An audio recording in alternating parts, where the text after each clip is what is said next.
What's good, everybody? Welcome back to Whole Views, and today we're going to be talking about Suicide Squad. Just came out, just finished watching it, so excited to be talking about it. If you haven't subscribed to the channel, please do that. Please help me to continue to keep the channel growing. We've been doing good, help us to keep doing good, and I'm glad that you stopped by. I must say that I did have a whole lot of anticipation on my mind for Suicide Squad 2. I wanted to see some things continue, I wanted to see some things change. And when I'm talking here, I'm really trying to focus on the positives. And one of the things that I'll do is kind of just go down a list of things that I feel like worked well, then just try to give the overall tone of and reasons why I don't feel like this one is as big and as good as I wanted it to be, or maybe some people expected it to be. First and foremost, the character chemistry with all the different characters that you see on screen worked very well. I was like thrilled to see Pete Davidson be silly. That was cool. Seeing Harley Quinn be silly throughout was a good comic relief and a good pace change for most of the movie. The Idris character worked. The way they used Michael Rooker and set him up for that like very anticlimactic ending, very good. The Weasel, I really enjoyed the Weasel.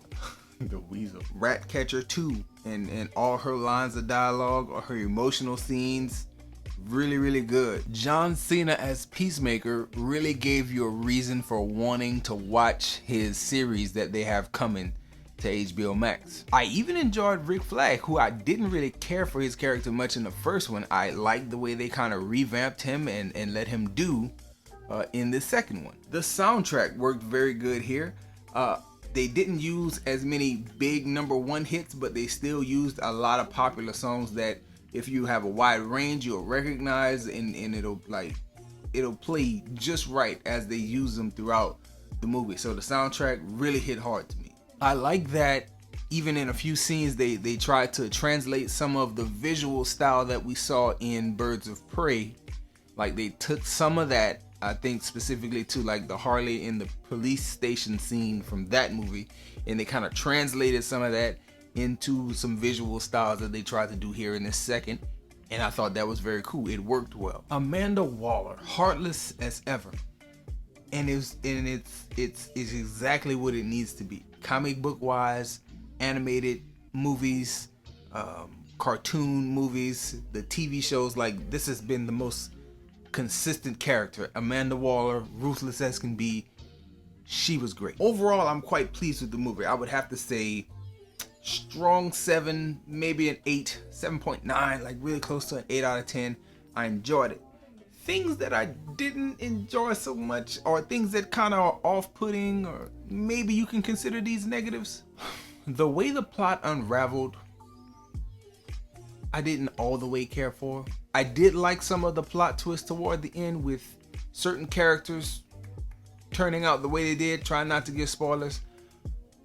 I enjoyed the twist, but I didn't necessarily like the way the plan or the plot, the movie unfolded. Something about it felt off. I wouldn't call it pace, but just the way things happened felt awkward. While I did enjoy Harley Quinn and all of her pace changing that she brought to it, some of her isolated parts in the film I didn't necessarily care for.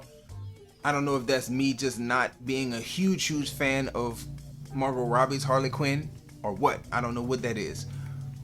But I didn't care for all of her parts. I like the way it flowed into her, and it kind of changed the pace of the story. Like we got one chunk of the movie, then another chunk of the movie, and then back to this style and back to that style. It was cool, but at the same time, it was, I guess, the tonal shift from the main story to Harley's story kind of messed me up. I hope I'm saying that right.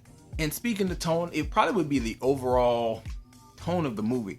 It's weird, man. It's good, it's very entertaining, and it's fun, but it's weird and it's very hard to recommend. I don't know if I could tell people like, yeah, go out and watch Suicide Squad. Like, nah, it takes a special kind of person to watch through the whole thing. It's, you know, you got the R rating on top of not just the language but the violence, and then just the out there concept of some of the things that's happening on the screen. Again, I don't want to make it seem like I didn't enjoy it. I did, but I don't know if it's for everybody. It may not be for everybody.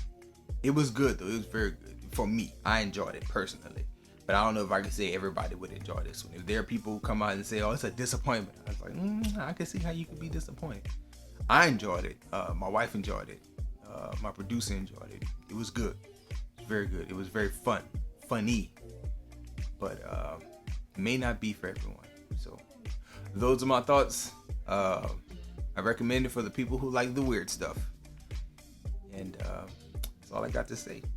Enjoy yourself. Guard your heart. Come back. Check out more videos.